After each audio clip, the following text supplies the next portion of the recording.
and His blood. You have to wear whatever He tells you to wear. And He's going to provide it for you. You don't have to bring your own clothes. So don't insist on it. And so, but there's an even deeper meaning. Why do people get married? And the kids asked me, who haven't seen a real marriage, one of them parents never were married, but to get children. And so even as young as 8 years old, they're thinking, people get married just because they have an coming on. They have a little surprise that's going to come in 9 months.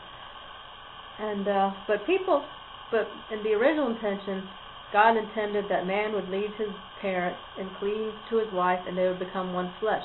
So He gave us marriage so that while God's still invisible up in the sky, we could have someone we could talk to and love and hold and do other fun stuff with. But you have to get married before you do the fun stuff. And He didn't want one. It was so we could have someone to talk to that's totally different from us, as a foreshadowing of God who's even more different from us, because I don't understand guys. I don't understand girls either, but I understand guys a little better than I understand girls, but I just don't understand anybody. But we need to get to learn how to live with someone who's completely different from us. One, I'm a girl, he'll be a boy, and then nobody's like me anyway. We weren't raised in the same family, so we're going to have to get used to each other's ways and customs and cultures. But But people get married because they want to be with the one they love for the rest of their lives. And the way it's supposed to work out, they are supposed to stay together for the rest of their lives. Oh, and also, you're supposed to get children out of marriage. God planned marriage so that the woman could have a safe place where the man could give her his seed so she could have children. And he wouldn't leave her because he's bound to her by marriage. And if you think about it, that's really the only reason men will marry anymore, because a woman will withhold her sex from him so that he'll marry her just so he can get sex. And it works out because then the man can protect the woman and give her a home and provide for her and her children, and then she can bear his children and carry on their family line. But I'm going on a rabbit trail right now. People get married so they can be with the one they love for the rest of their life. Nobody loves us more than Jesus. Why would Jesus want to marry us? I still don't know, but for some reason He wants to be with us for the rest of eternity. And this isn't going to be a literal marriage. It's actually going to be better. And I can't understand that either. But if the groom is Jesus, who is the bride? And which some of them said, Mary. Look, we're not a Catholic church. Jesus is the groom. Everybody who has ever been saved is the bride. I'm the bride. Pastor Scott Emmons is the bride. So it's kind of going to weird out the guys. So. But anybody who's been saved, who really knows Jesus, is the bride. And then it boils down to one of my kids, who I'm starting to really love because she's honest. She's honest about the way she feels, and she'll ask questions that people normally are afraid to ask, like, how can God be God and yet Jesus is His Son, and yet they're both God? And in the long run, we really don't know the answer to that question, but we just believe it because of faith. And we just believe because the Holy Spirit inside of us tells us. But then she asked, do we really have to marry Jesus? I have better plans for my life. Really? Ouch.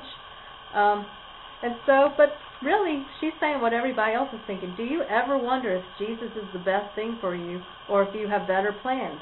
Like, I know I want to get married someday, have children, have a real job, have insurance so I can not die at the age of 50 like my mom did. But then again, I'm going to die someday, so I can't take all that with me. And, of course, the main reason I want to be with Jesus is because I want to die and I need my insurance policy to get me into heaven. But I should want Jesus because I want Jesus.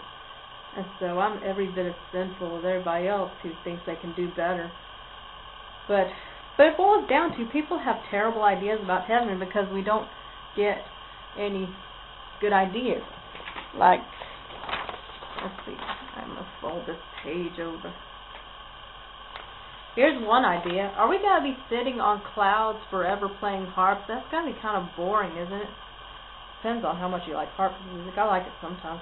And one time, Mark Driscoll, who I like more and more, the preacher in Seattle, he's like, it was a great day when I got potty trained and moved out of having to wear diapers. It is my goal to never have to wear one again. And this guy is obviously wearing the diaper. And then another bad idea about heaven is just a boring church service that's going to last forever and ever. It's like, is something going to be missing? And the quote here says, if we could all turn to page 387, turn off your iPods and repeat after me. So we're going to be sitting in a boring service listening to a preacher and we can't even check our Facebook statuses on our phone. And so, but it's going to be so much better than that because God compares it to a marriage. In fact, it's going to be even more real and better. And so this is only a shadow of what is to come. And I'm thinking, if the one I love is coming down the hallway, am I going to be more excited about his shadow or about him? We're right now more excited about the shadows, but the real thing is going to be so much bigger and better and cleaner and holier. And I'm thinking, what is your favorite thing on this earth right now? Mine's probably chocolate or something like that. Or just, sometimes I even like wine. I like the buzz that it brings. So, no, I'm not an alcoholic, but I'm not a teetotaler either. But God, Jesus, heaven, it's all better than that, and it lasts forever. John 10:10 says, Jesus came that he could give us life to the fullest. Not just existence that's eternal, but actual life, living. Not existing, living. The thief comes to take it away and to destroy it and to kill you. So he's given you all the things like sex and money and power and fame and wine. And it's really awesome and stuff, but it's not going to save you. It's really going to lead to your destruction, and it's not as good as the world would like for you to think it is. And so what do you think the earth would offer that would be better than something that's going to last forever, and that you're not going to have to die, and you're not going to be suffering for eternity, wondering what could have been? And so we got that. And I'll wrap this up for now. I'm going to sing a song too pretty soon, so stay tuned.